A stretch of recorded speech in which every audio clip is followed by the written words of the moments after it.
우리가 오늘도 예수님을 믿기 때문에 이 자리까지 올라왔습니다. 그러면 우리가 예수님을 믿음으로 받은 은혜, 그 은혜 중에 가장 큰 은혜가 어떤 걸까요?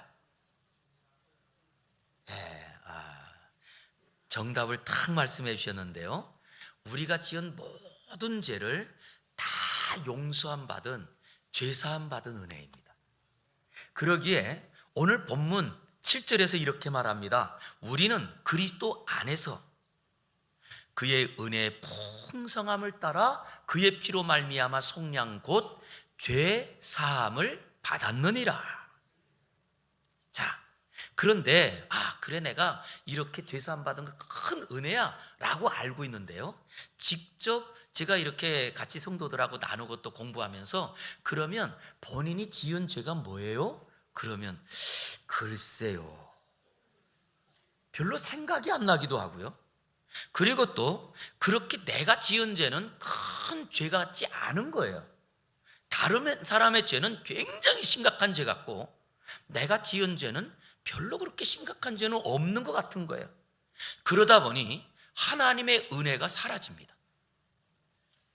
그래서 저는 다시 한번 우리가 지은 죄가 무슨 죄일까? 성경에 보면 모든 사람이 다 죄 아래 있다고 그랬거든요. 그럴 때 모든 사람이 죄 아래 있다고 할 때 그 죄가 무슨 죄인지 예수님께서 생전에 이것이 죄라고 말씀하신 게 있어요. 요한복음 16장 9절에 보니까 죄에 대하여라 함은 그들이 누구를 믿지 아니함이래요? 나가 누굴까요? 예수님. 예수님 믿지 않는 것이 죄라고 예수님께서 선언하신 거예요. 그렇기 때문에 예수 그리스도를 믿지 않는 것이 죄라고 말하는데요, 이 죄에, 그 죄를 지은 사람들은 어떤 삶을 사느냐라고 했더니 바로 죄는 이것이라고 말하기도 합니다. 요한일서 3장 4절에 같이 한번 읽겠습니다. 시작. 죄를 짓는 자마다 불법을 행하나니 죄는 불법이라.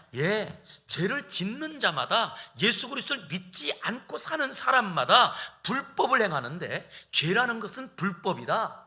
그랬더니 이 불법이라고 하는 이것을 마치 우리는 살인하거나 아니면 우상숭배하거나 어떤 도둑질하거나 이런 것들이 불법이다 이렇게 생각을 하거든요. 그런데 실제로 불법이라고 하는 이 단어는 한문이잖아요. 한문에 불자가 아니 불자를 쓰고 법자가 법법자를 써요. 그러면 이것을 의미가 아니라 문자로 해석을 하면 뭐가 되느냐라고 했더니 법이 아니다 이런 말인 거예요.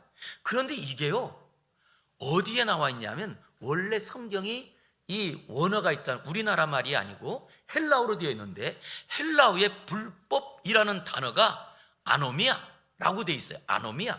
그런데 이 아노미아라고 하는 이 두 단어가 이 두 개가 섞인 말인데요, 노미아의 그 어근이 되는 놈이라는 말이, 이게 사람을 말하는 놈이 아니고 이 헬라어의 놈이라는 말은 율법, 법을 말합니다. 법.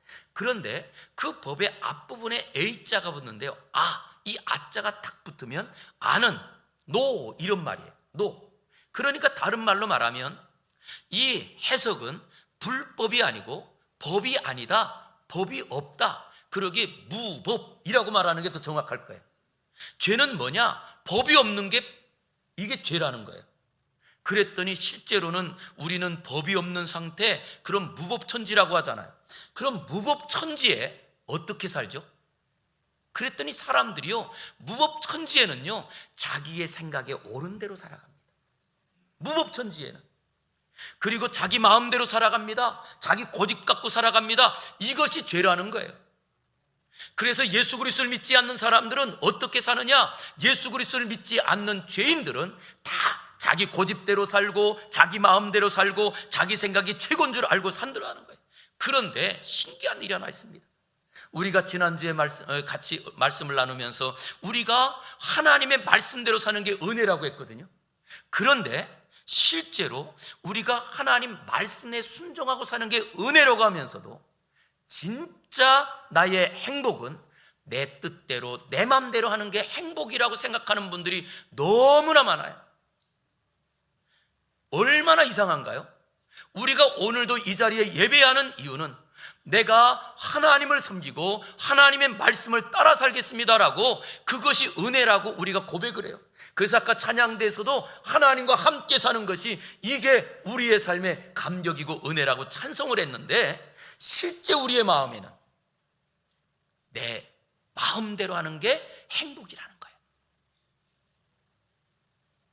그뿐만 아니라 이렇게 자기 생각이 중요하고 자기 마음이 제일 중요하고 내 뜻대로 사는 것이 행복이라고 착각하면서도 그것뿐만 아니에요.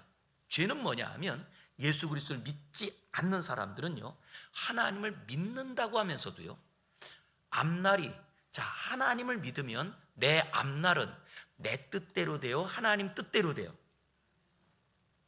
내 앞날은 누구의 손에 있을까요? 우리 찬양대 한번, 내 앞날은 누구의 손에 달렸어요? 그래도 장 목사 손이 아니고 하나님 손에 달려 있잖아요. 그러면 우리가 지금 어떤 일을 만나도 그 일을 통해서 하나님께서 준비한 길이 있을까요, 없을까요? 그런데 왜 염려해요? 그런데 왜 두려워하고, 그런데 그것 가지고 오히려 내 뜻대로 안 됐다고 왜 화를 내고 살아요? 이게 다 죄더라는 거예요. 이런 게.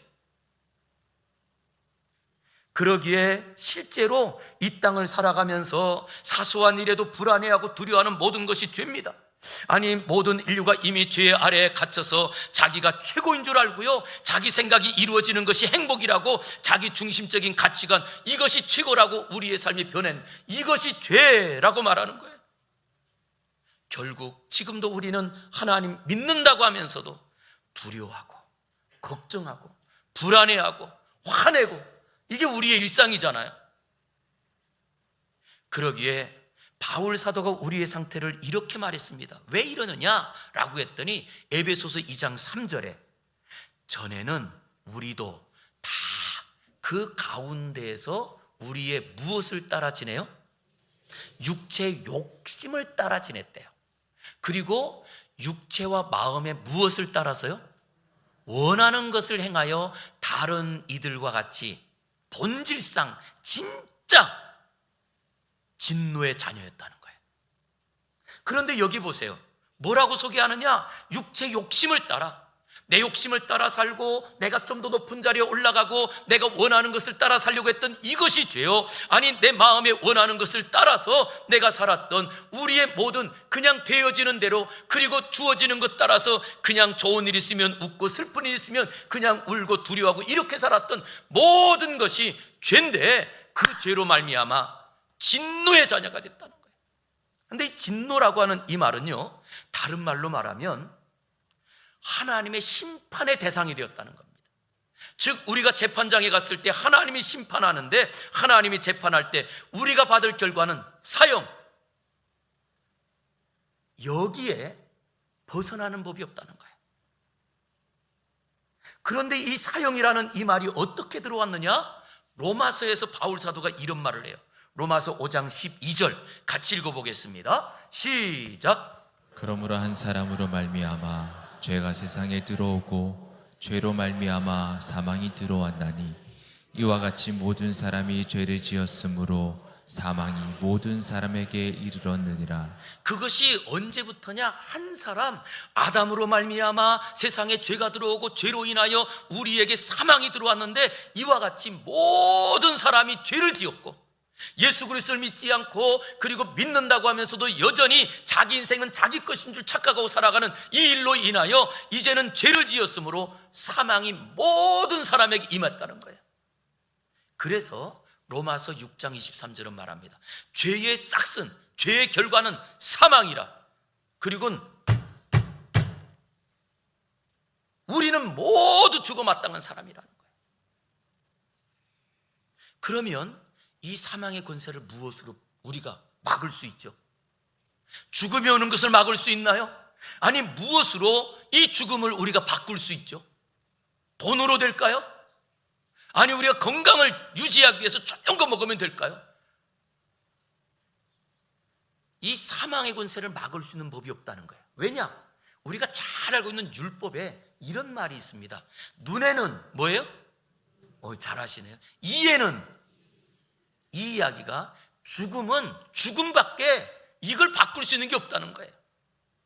우리가 죄로 말미암아 이미 우리에게 사망이 맺는데 이 사망을 바꾸려면 사망이 내 안에 대신 와야 되는데, 그런데 우리 사람으로서는 내 죄를 이 죽음 말고 무엇으로 바꿀 수 있는 게 없는 거야.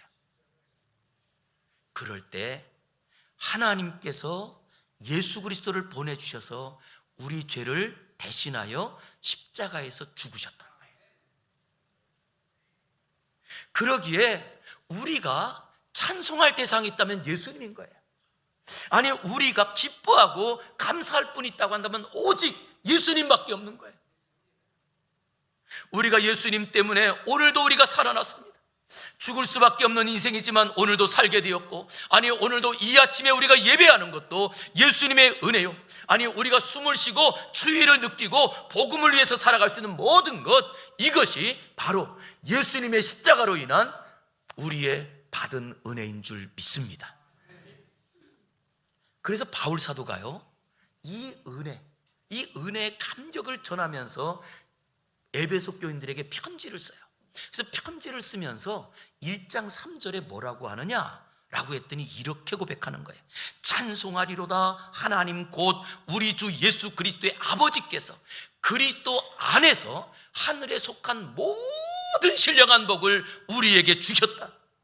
그러면서 첫 마디가 뭐예요? 찬송합시다. 찬송합시다. 바로 하나님께서 예수 그리스도를 통하여 우리에게 이 풍성한 은혜를 주셨는데, 그 풍성한 은혜가 무엇이냐? 그게 7절인 거예요. 7절. 우리 7절 같이 읽어보겠습니다. 시작. 우리는 그리스도 안에서 그의 은혜의 풍성함을 따라 그의 피로 말미암아 속량 곧 죄사함을 받았느니라. 아멘. 사형장에서 죽어야 될 우리를 대신하여 예수 그리스도를 십자가의 사형장으로 보내주시고 우리를 살려주셨다는 말이에요. 그렇기 때문에 바로 예수 그리스도께서 나를 위하여서 죽으시고 예수님의 십자가가 나를 대신한 십자가라고 고백하는 사람들에게 이 십자가는 죄사함의 은혜인 거예요. 우리가 잘 아는 대로 첫사람 아담이 하나님 앞에 불순종함으로 그 뒤를 따른 모든 인류가 다 불순종하여서 전 인류가 타락을 했습니다. 그러기에 우리 부모들이 정말 중요하고요, 그리고 정말 어른들이 중요합니다. 그리고 정말 먼저 믿은 분들이 정말로 중요합니다. 왜냐? 아담이 불순종함으로 그 후손들이 다 불순종하여 결국 온 인류가 사망에 이르게 된 거거든요. 하나님께서 우리를 창조하실 때, 우리 사람을 창조하실 때 모든 피조물에게 없는 우리 사람만 갖는 고유한 성품을 하나 주셨습니다. 그 성품이 바로 자유의지입니다. 자유의지라고 하는 것은 스스로 결정할 수 있는 의지예요. 우리 하나님께서 사람에게 그 의지를 주셨던 이유는 우리 스스로 하나님께서 기뻐하시는 뜻이 무엇인지 깨달으라고, 그리고 우리 스스로 하나님께서 기뻐하시는 일을 결정하고 행동하라고 하나님께서 우리에게 자유의지를 허락하셨습니다. 그런데 안타깝게도, 아니 불행하게도 우리의 첫사람, 우리의 조상 아담은 순종하는 편을 택하지 않고요, 거역하는 편을, 자유의지를 사용합니다. 그래서 선악과를 따먹는 것이 죄가 되었다고 했습니다. 그랬더니 결국 그 순종하지 않는 편에 택하였더니 그 거역하는 편으로 따라가 온 인류가 어디로 가요? 거역하는 것이 행복인 줄 알더라는 거예요. 참 신기합니다. 그게 왜 그러냐? 이유는 딱 하나입니다. 이미 우리가 본 것이 그거거든요. 그것이 죄라는 것을 모르고 자기 마음대로 살고 자기 뜻대로 살고, 그리고 무엇이든지 하나님 말씀을 거역하고 자기 욕심대로 사는 것, 이것이 행복인 줄, 왜? 이미 그것을 보고 자란 거예요. 저는 그러기에 다시 한번 예수 그리스도를 믿는 저와 여러분이 먼저 무엇이 죄인지 우리가 마음에 새기고 이것이 얼마나 큰 죄인지 우리가 다시 한번 깨달아서 그 자리에서 우리가 어떤 삶을 사는지, 그랬더니요 바로 그 비참한 운명을 맞이하여 결국 아담은 에덴 동산에서 추방되고 그리고 하나님과 이별하게 되고 결국 죽게 됩니다. 사망이 들어옵니다. 그것을 바울 사도가 뭐라고 하느냐? 에베소서 2장 1절에 이렇게 말합니다. 그는 허물과 죄로 죽었던 누구요? 너희를. 바로 우리가 그 허물과 죄로 죽었다는 거예요. 나도 알지 못하는 사이에 이미 우리는 하나님과 끊어진 사람이요, 그리고 우리는 이제는 선을 행하고 하나님 말씀을 따라갈 수 있는 그 의지조차 잃어버린 사람으로 살더라는 겁니다. 이미 공중의 권세 잡은 자의 그 능력에 따라 선을 행할 의지의 기능도 다 못하고 악을 행할 의지만 살아서 사탄을 따라가는 사람들로 변해버렸더라는 거예요. 그게 우리가 살아가는 삶이더라는 거예요. 참 신기하게도요, 정말 우리 부모님들이 어떤 인생을 살았는지 모르지만 그래도 자녀를 위해서 얼마나 애쓰고 그리고 자녀가 잘 되기를 얼마나 바랄까요? 그런데 어떠시던가요? 이 자녀들이요, 부모님 말씀 거역하는 거 이거 쉽게 생각해요. 그게 행복인 줄 알아요. 그런 일들이 바로 무엇으로 인한 것이냐라고 했더니 바로 죄로 인한 거라. 사탄이 우리를 어떻게 유혹하는 줄 아세요? 사탄은 우리에게 뭔가 아주 무서운 존재가 되어서 칼 들고 뭐 총 들고 이렇게 우리를 유혹하지 않습니다. 사탄이 처음 첫사람 하와를 유혹할 때에도 아주 낭낭한 목소리로 하와에게 그 말씀을 거짓말로 싹 바꾸어 가지고 결국 선악과를 따먹게 만듭니다. 지금도 사탄은 우리의 정욕을 자극하여 무엇이든지 내 욕심대로 행하는 것이 행복이라고 속입니다. 아니, 나라고 하는 자아를 가장 우선시하고 내가 다른 사람들에게 업신여긴 사람은 나는 못 살아, 이렇게 우리의 마음을 막 충동지시킵니다. 아니, 세상 사람들이 나를 몰라준다고 해서 내가 못 살 이유가 어디 있나요? 하나님이 나를 알아주시는데 세상 사람들이 나를 오해한다고 해서 내가 스트레스 받을 이유가 어디 있나요? 하나님께서 우리의 손을 붙잡아 주시면 나에게 은혜가 있는데, 그런데도 우리는요, 누구한가에게 뭔가 오해만 받아도 그것 때문에 스트레스를 받고, 그리고 또한 내가 제일 좋은 자리, 내가 제일 인정받는 자리, 항상 그 자리를 원하는 것이 우리 아닌가요? 이미 내 자신이 우상이 되어버린 지 오래입니다. 내가 원하는 대로 사는 것이 최고의 인생, 내가 기뻐하는 대로 사는 것이 인생의 최고한 목표라고 사탄이 우리에게 유혹하고 결국 우리가 그 유혹에 빠져 타락했습니다. 이 타락이라고 하는 것은요, 타락이라고 하는 것은 무엇인가? 라고 했더니 하나님 앞에 피할 수 없는 죄인이 괜찮은 사람처럼, 아주 나는 굉장히 괜찮은 사람처럼 살아가는 이 자체가 타락한 거예요. 우리가 오늘도 예배하는데 하나님 앞에 예배합니다. 하나님 앞에. 그러면 우리의 모습과 우리의 태도는 어때야 될까요? 누가 보이시나요? 아니면 어떤 것 때문에 마음이 불편하신가요? 정말 내 생명을 살려주신 그 하나님 앞에서 예배하는 사람이라면 다른 게 보이지 않을 겁니다.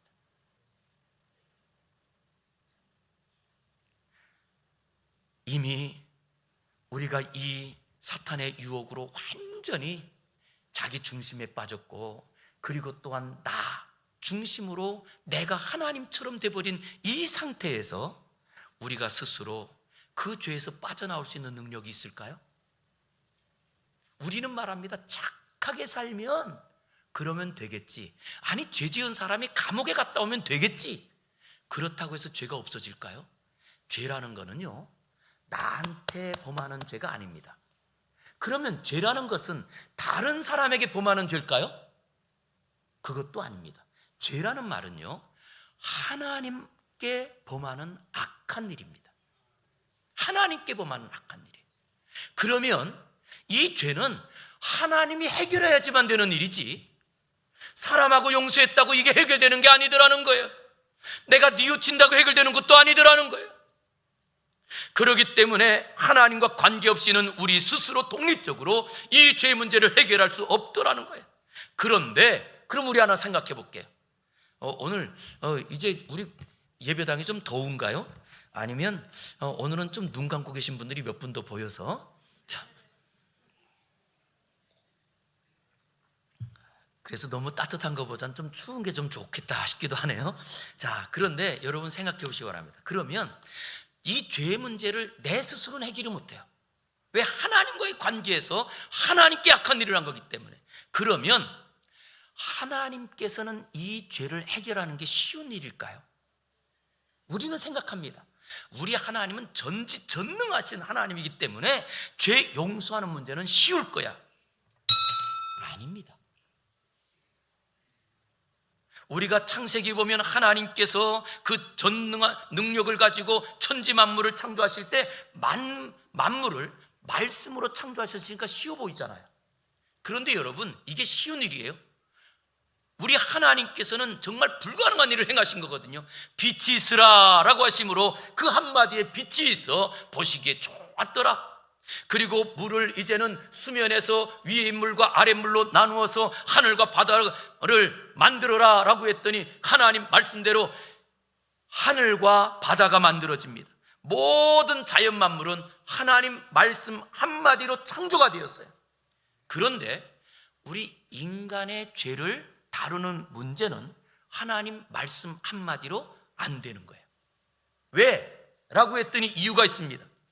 여기에는 어떤 이유가 있느냐라고 했더니 반드시 죄는 죽음인데 죽음은 죽음으로 갚아야 된다.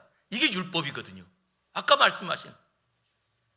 그래서 히브리서 9장 22절 우리 같이 한번 보겠습니다. 율법을 따라 거의 모든 물건이 무엇으로 정결하게 돼요? 피로서. 여기 피라는 말은요, 다른 말로 말하면 죽음으로만 정결하게 된다, 이 말이거든요. 그런데 피 흘림이 없다면 무엇이 없어요? 즉 피 흘림은 그냥 피를 조금 흘리는, 몇 방 흘리는 게 아닙니다. 죽어야지만 죄가 사해지느니라. 그렇기 때문에 하나님께서 죄 사함 받으라 말한다고 해서 죄가 없어지는 게 아니라는 거예요.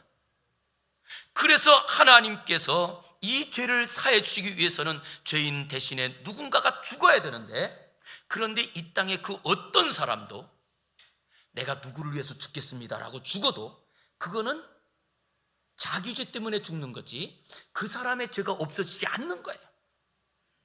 그러게 이 땅에 많은 사람들이 그렇게 많이, 어떤 사람은 나라를 위해서, 아니 어떤 사람은 또 정말로 어려운 사람을 구하다가 목숨을 버리는, 그리고 또한 희생하는 경우가 있다 할지라도 그 모든 죽음으로도 그 사람의 죄를 해결할 수가 없는 거예요. 그러기에 하나님께서는 이 문제를 해결하기 위해서 예수 그리스도와 약속을 하신 겁니다. 하나님께서 구원을 계획하시고 예수님께서 이 땅에 사람의 몸을 입고 와서, 왜? 사람의 죄를 해결해야 되니까. 그래서 예수님이 사람으로 태어나신 거예요. 그리고 그 예수님이 그 사람의 몸으로 죽으신 거예요. 무엇하기 위해서요? 우리의 죄를 용서해 주시기 위해서. 그리고 이것을 뭐라고 했느냐? 오늘 본문 9절을 보세요. 9절. 그 뜻에 무엇이래요? 비밀이라는 거예요. 그래서 이것은요, 비밀이에요. 알려져 있지 않은 비밀이기 때문에 아직도 성경을 모르는 사람들은 예수님의 죽음, 아이고 그냥 불쌍한 죽음, 안타까운 죽음. 그러나 이 안에는 비밀이 담겨 있습니다.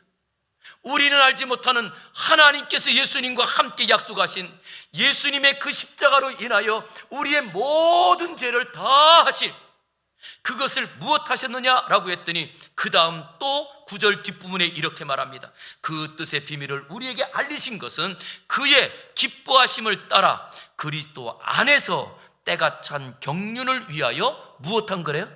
예정한 거예요. 이 예정이라는 말은 다른 말이 작정했다는 거예요.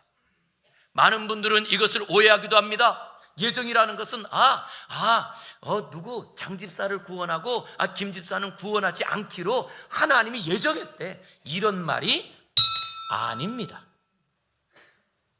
이 예정이라는 것은 미리 어떤 것을 예정했느냐라고 했더니 바로 하나님께서는 예수 그리스도의 그 죽으심을 나의 죽으심으로 나의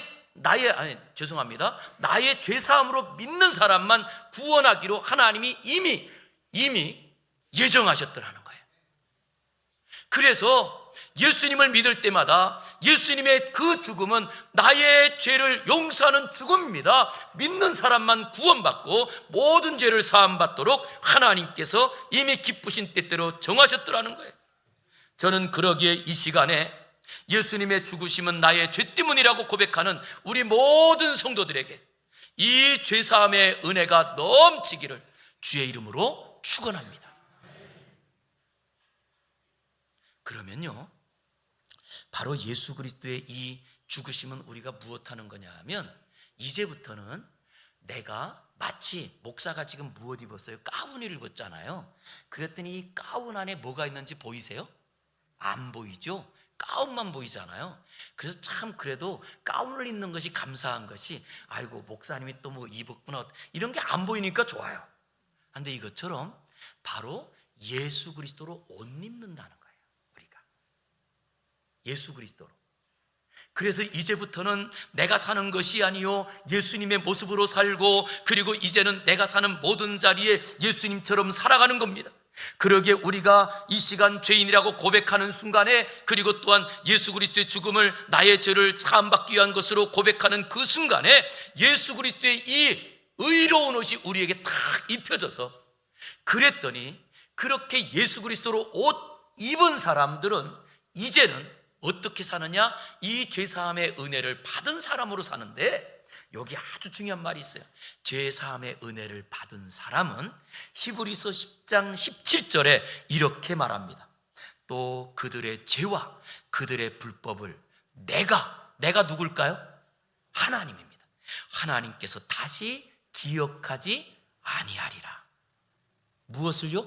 우리의 죄를 기억하지 않는다는 거예요.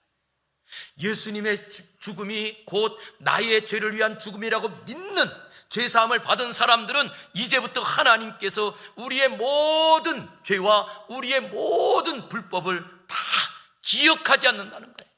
그런데 문제가 하나 있어요. 하나님은 기억 안 하는데 누가 기억해요? 예?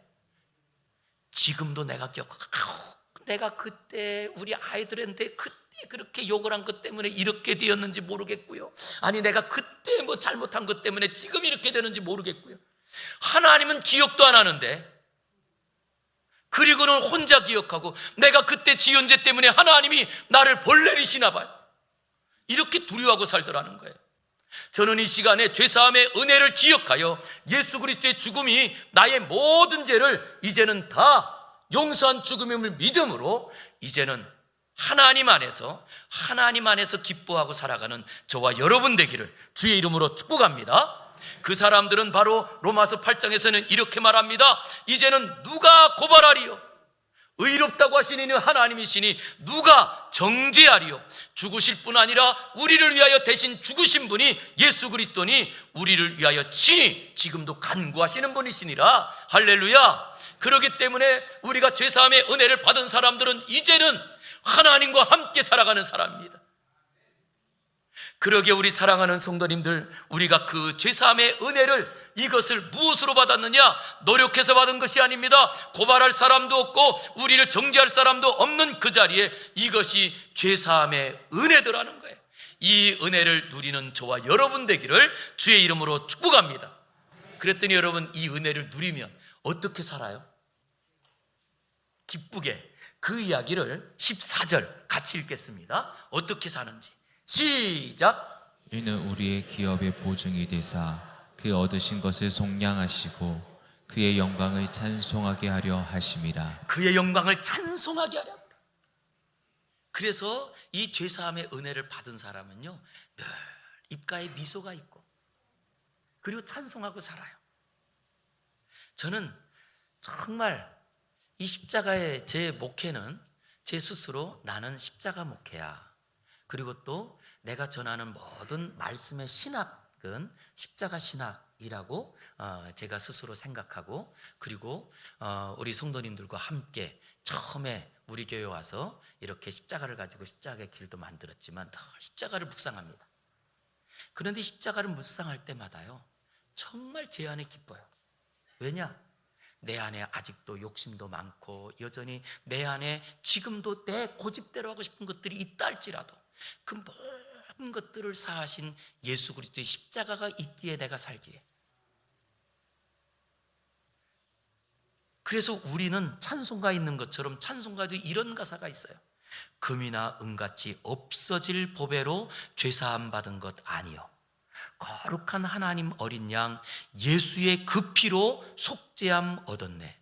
속죄함 주 예수 내 죄를 속했네. 예수님의 죽음이 내 모든 죄를 사한 겁니다. 어떤 때는요, 슬픔이 우리를 완전히 구렁텅이로 끌어갈 때도 있어요. 아니, 어떨 때에는 내가 용서받지 못했다고 하는 그 두려움 때문에 걱정하기도 합니다.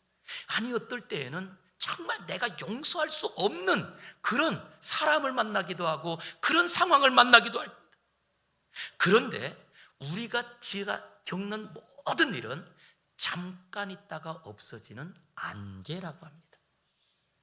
저 우리 사랑하는 성도님들이 잠깐 있다가 없어질 안개에 인생을 걸지 마시고 육신의 한계를 뛰어넘어서 나 같은 이 정말 옹졸하고 그리고 정말 부족하고 욕심도 많고 고집세고 이런 모든 것을 오직 예수 그리스도의 보혈로 덮어주시고 용서하신 예수 그리스도의 은혜를 찬송하며 살면 어떨까요? 저는 그래서 우리 성도님들 정말 부탁드립니다. 집에 가서들랑 꼭 거울 보면서 매일 웃고 하루를 시작해 보세요. 이게 얼마나 젊어지더라고요. 매일 웃고 사는 삶이. 그런데 그 웃음의 이유가 어디 있어요? 내 모든 죄를 사하신 그 은혜 감사해서. 그랬더니 이 노래뿐만 아니고요, 그 다음 우리에게 아주 더 분명하게 말하는 게 있습니다. 12절 같이 또 읽어보겠습니다. 12절 시작. 이는 우리가 그리스도 안에서 전부터 바라던 그의 영광의 찬송이 되게 하려 하심이라. 아멘. 이번에는 찬송을 하게 하려 하심이라 해서 이번에는 그의 영광의 찬송이 되게 하려 하심이라. 이것은 우리의 삶이 이렇게 변하는 거예요. 영광의 찬송으로. 그래서 이제는 입으로만 부르는 찬송이 아니라 우리의 모든 삶이 영광의 찬송으로 나아간다는 겁니다. 그러기에 바울 사도는 뭐라고 하느냐? 로마서 8장 37절에서 이렇게 말합니다. 그러나 이 모든 일에 우리를 사랑하시는 이로 말미암아 우리가 넉넉히 이기느니라. 이게 찬송인 거예요. 하나님께서 지금도 언제 우리를 보면서 기뻐하시고 우리를 응원하실까요? 정말 연약하고 내가 가진 것이 아무것도 없는 자리에도 용기 내서 힘을 내고 일어날 때 하나님께서 응원하지 않을까요? 이것이 찬송이 되더라는 거예요. 저는 그래서 우리 사랑하는 성도님들이 다시 한번 우리가 죄사함의 은혜를 받았다면 일어나기를 주의 이름으로 축복합니다. 가정에서 힘을 내시기 바랍니다. 아니, 질투에 가서도 오직 용기 내시기 바랍니다.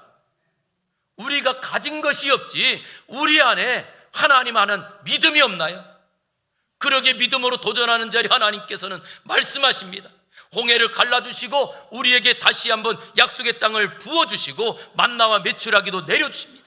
그러게 우리 사랑하는 모든 성도님들, 내가 진짜 예수 그리스도의 십자가가 나의 모든 죄를 용서하는 십자가임을 믿는다면 찬송하고 살아가시기를 주의 이름으로 축원합니다. 입의 찬송을 떠나서 우리의 몸으로 찬송합시다. 이제는 우리가 어디 가든지 할렐루야, 그리고 날마다 믿음으로 일어나는 거예요. 긍정의 말을 합니다. 소망의 말을 합니다. 용기를 줍니다. 이게 찬송 아닐까요? 그러기에 다시 한번 정말 목사로서 당부합니다.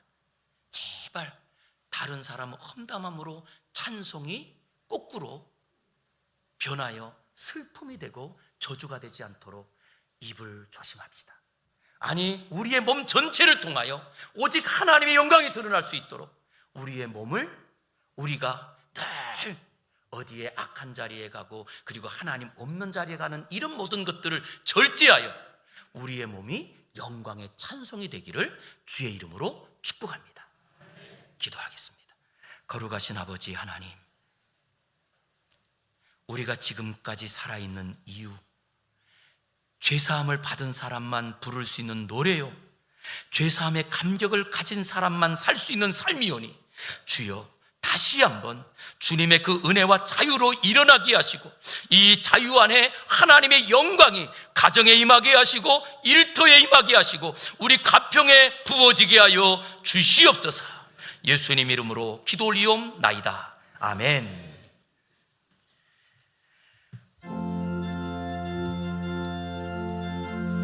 우리 박수 치면서 찬양하겠습니다. 마음에 가득한 근심을 되치고 지극히 화평한 마음으로 아멘. 찬송을 부르는 어린 양 예수의 그 피로 속죄함 얻은 속죄야 속죄함 속죄함 주 예수 내 죄를 속했네. 할렐루야 소리를 합하여 함께 찬송하세. 그 피로 속죄함 얻은 금이나 은같이 없어질 몸에로 속죄함 받은 것 아니요. 아멘. 거룩한 하나님 어린 양 예수의 그 피로 속죄함 얻은 속죄야 속죄함 속죄함 주 예수 내 죄를 속했네. 할렐루야 소리를 합하여 함께 찬송하세. 그 피로 속죄함 아멘. 나같이 죄인이 용서함 받아서 주 앞에 옳다함 얻음을 확실히 믿기는 어린 양 예수의 그 피로 속죄함 속죄야 속죄함 속죄함 주 예수 내 죄를 속했네. 할렐루야 소리를 합하여 함께 찬송하세. 그 피로 속죄함 거룩한 천국에 올라가 후에도 넘치는 찬송을 기쁘게 부르는 어린 양 예수의 그 피로 속죄함 속죄야 속죄함 속죄함 주 예수 내 죄를 속했네. 할렐루야 소리를 합하여 함께 찬송하세. 그 피로 속죄함 속죄야 속죄함 주 예수 내 죄를 속했네. 할렐루야 소리를 합하여 함께 찬송하세. 그 피로 속죄함 얻었네. 아멘. 우리 같이 일어나서 파송 찬양합니다.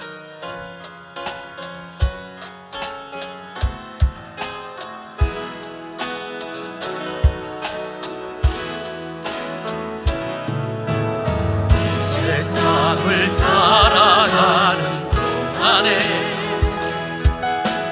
나의 힘을 의지할 수 없으니 기도하고 낙심하지 말 것을 주께서 전 소망이 되시니 주의 길을 걸어가는 동안에 주의 길을 걸어가는 동안에 세상에 거두지할 수 없으니 감사하고 낙심하지 말 것을 주께서 참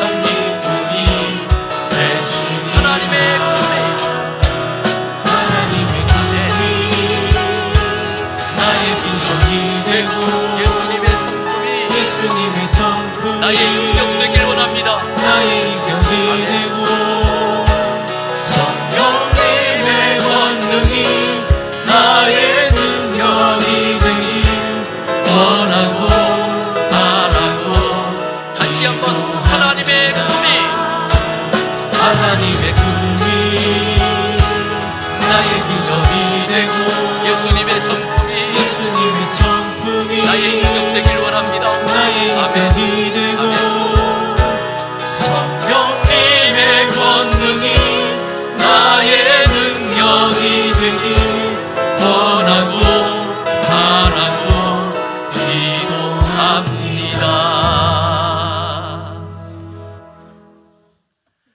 하나님, 우리를 모든 죄악 가운데 내 뜻이 더 중요하고 내 생각대로 사는 것이 행복이라고 착각하고 살던 우리의 삶에 우리를 구원하기 위하여 그 영광의 보좌를 포기하시고 이 땅에 오셔 가장 낮은 베들레헴 마구간에 태어나시고 모든 고난과 멸시 천대를 받으시고 십자가에 죽으심으로 우리를 위하여 그 십자가에서 모든 죄를 사해 주신 그 은혜 감사합니다. 하나님, 우리가 이제부터는 감사로 살게 하시고 내가 용서함 받은 사람으로 찬송하며 이 땅을 살아갈 때에도 이제는 아버지, 우리의 몸이, 우리의 삶이 영광의 찬송이 되게 하여 주시옵소서. 주여, 그 은혜에 감사하여 하나님께 예배하며 또 이 시간에 빈손으로 올라오지 않고 하나님께 예물들을 구분하여 드립니다.